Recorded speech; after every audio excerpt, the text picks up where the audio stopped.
Guest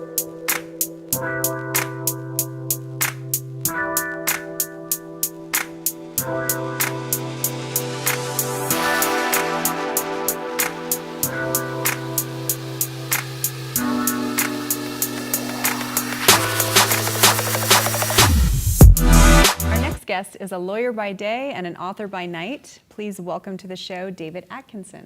Hello, sir. Thank you so much for coming on again. Thank you for having me. You were on the Nightly Mets just last week or a couple weeks ago, so thanks for come back on. We talked about, I want to just start off with the lawyer side of your job, because I found that very interesting, being a patent lawyer. Mm-hmm. So talk a little bit about that.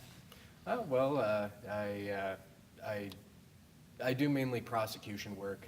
Most patent work, there's kind of two main specialties, either patent litigation or patent prosecution. And I'm not much for standing up in a courtroom.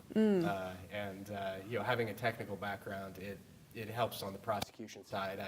I work with clients, talking about what it is that they have come up with and seeking the best ways to protect that. I mainly focus on patents, do a lot of work in the electromechanical, mainly computer-related inventions kind of thing. Very cool. So you're a patent lawyer, and then you also write fiction. Mm-hmm. So how do those two things relate? How did that come about? Well, ideally they stay separate, because I could put facts in my fiction, but not any client facts. But at the same time, if I put any fiction in the patent, then I'm not gonna do well. Was this an outlet that came to you to kind of balance out the lawyer side of your life and give you a... It works that way. I wrote before I was a patent attorney, long before my first degree, much less any of the things leading up to full law school. But it really helps, and I think we talked about this when we were in the Nightly Met, that you sit down with so much technical specifications and so much technical writing, and then when you come home, switching over to fiction is actually liberating somewhat. It's a different kind of, the brain it completely switches gears, and so it feels like something different, even if technically it should be something similar. So I can work 8 to 12 hours on patents and then come home and do this, and it feels like a break. Does it? I was going to say, are you regimented about the way that you write, or do you let that be more of a spontaneous side of your life? It is a bit more spontaneous, and it kind of depends on the project. That if I try to force a structure that doesn't fit a project, it doesn't work. The life kind of goes out of it. You got to watch out for not using that as an excuse to not do anything. Right. Say, the writing it'll come when it's ready. No, it won't if right. you're not writing all the time. But forcing a particular schedule works less for the writing than it does for the patents. Gotcha. Well, let's dig into your book, because I'm very interested to know more about this. Apocalypse All the Time is your book. So why this subject? Why this title? Tell us, what was the inspiration for this? Well, it was leading into throughout my life, I've noticed a huge amount of apocalypse obsession, and the more I thought about it, the more there was there, and they finally came to a head in the last couple of years. There was one year in particular, we had it wasn't that far off that we came off all the various millennia predictions, Y2K, the Mayans, and there was one year where we had 3 apocalypse predictions in October alone.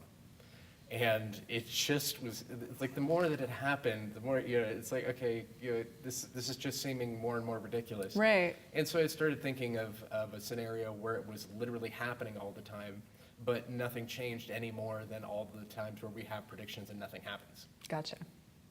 And so that's where this kind of comes from. The main characters, Marshall and Bonnie, have finally gotten sick of it and have decided they have to do something about it, because they can't just keep going on like that. Yeah. Interesting. I know.